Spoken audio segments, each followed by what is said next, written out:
자, 뭐 이렇게 3당으로 치러질지 4당으로 치러질지 아니면 선거 제도에 따라 다르겠지만 뭐 5당, 6당 이렇게 출마해서 이번에 선거가 치러질지 아무도 모릅니다만 조국 전 법무부 장관도 출마 가능성이 점쳐지고 있고 조국 신당이라는 얘기도 지금 나오고 있죠. 자, 조국 전 장관의 목소리부터 듣고 오시겠습니다. 내년 총선에 출마하실 계획이 있는지 말씀해. 현재와 같은 신건부 독재 체제가 종식되어야 하고 그걸 통해서 민생 경제가 추락되고 있는 상태에서 민생 경제를 살려야 한다고 생각합니다. 제가 돌 하나는 들어야겠다 이런 마음을 갖고 있습니다.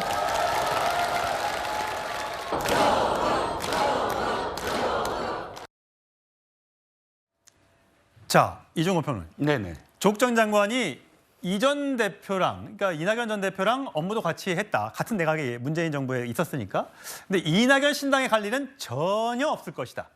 이 전 대표의 시대적 과제, 시대적 방향은 나와 다르다라고 얘기를 하면서 지금은 이재명 대표와 함께 힘을 뭉쳐서 나아가야 될 때다. 이재명의 시간이다라고 얘기를 했습니다. 이건 어떻게 해석을 해야 될까요?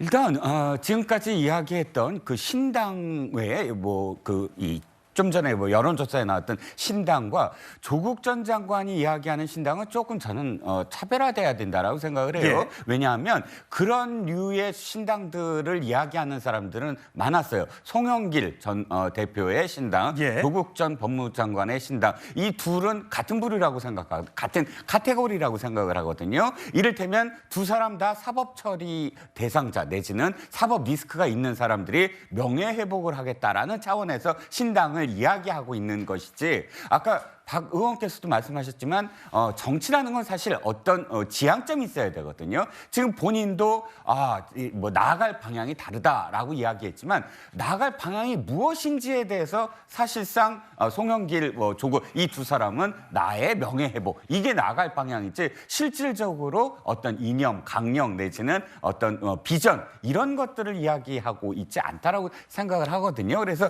조국 전 장관의 지금 이 발언들은 내가 지금까지 앞으로 나아갈 방향이 명예회복이라든지 혹은 앞으로 또는 지금의 어떤 체제가 된다면 위성 정당이라든지 이런 방향으로서의 활로를 찾아야 되는데 이낙연 신당과는 손을 잡아서 나한테 이익이 없다. 이런 정치공학적인 어떤 해석이 가능할 뿐 예. 실제로 이낙연 신당과 조국 신당의 나아갈 방향이 얼마큼 차이가 있는지 국민들이 그거를 심각하게 바라볼 수 있을까라는 생각입니다. 네, 김영주 특보.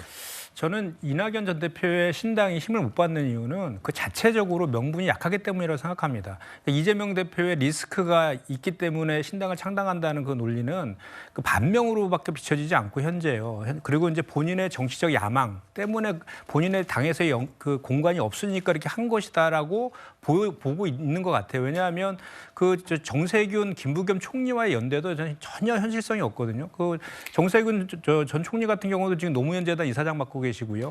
그동안 정치했던 그 결이 이낙연 전 대표랑은 공통점이 잘 없는 분이세요. 김부겸 전 총리도 마찬가지고. 그리고 이제 그 문재인 정부 때 했던 조국 전 장관도 저렇게 하는 이유들은 문재인 전 대통령께서 얼마 전에 특별당비 500만 원 납부하셨잖아요. 그 메시지가 이재명 대표를 중심으로 뭉치라는 메시지를 주고 있는 거고 지금 조국 전 장관이라든지 송영길 탈당했지만 전 대표라든지 또는 원칙과 상식이나 이런 분들이 주장하고 있는 그 비판의 지점에 있어서도 공통된 점은 하나가 있습니다. 윤석열 정부의 폭정과 태행에 맞서서 민주당이 그 뭉쳐서 싸워야 된다는 거에서는 일치감이 있거든요. 그런데 지금 이낙연 전 대표가 주장하고 있는 내용들은 그것이 아니라 당내에 오히려 화살을 윤석열 정부에 돌려야 될 것을 당내에 있는 그 이재명 대표를 향해서 도덕성과 민주성이라는 그런 좀 추상적이고 애매한 그런 주장들을 하면서 지금 그런 주장들을 하니까 그거에 대해서 이렇게 명분이라든지 또는 그런 명분이 없다 보니까 세력도 붙지 않고 예. 자중질환에 빠져 있다는 저는 그렇게 생각합니다. 예, 이정훈 평론. 그런데 김현 특보 말씀에 약간 좀 같은 생각도 있지만 다른 생각이 당비 말씀을 하셔서 제가 예. 생각이 난 거예요. 문재인 전 대통령이 당비를 냈는데 특별 당비 500만 원 냈어요. 근데 도당에 냈더라고요. 중앙당에 내지 않고. 그러고 봤더니 문재인 대통령이 이번 1월에 행정관들을 초청을 해서 자신의 어떤 청와대에서 예.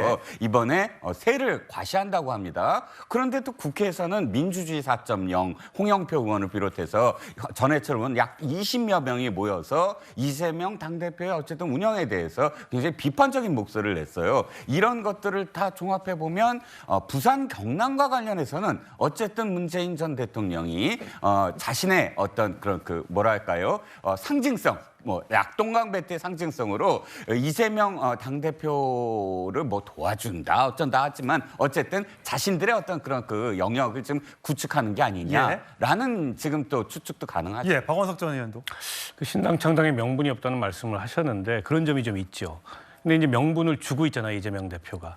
이를테면 선거제도 같은 대국민 약속, 정치개혁의 약속을 되돌리겠다. 예. 그러면 그거는 민주당 내의 큰 원심력의 명분이 될 거고요.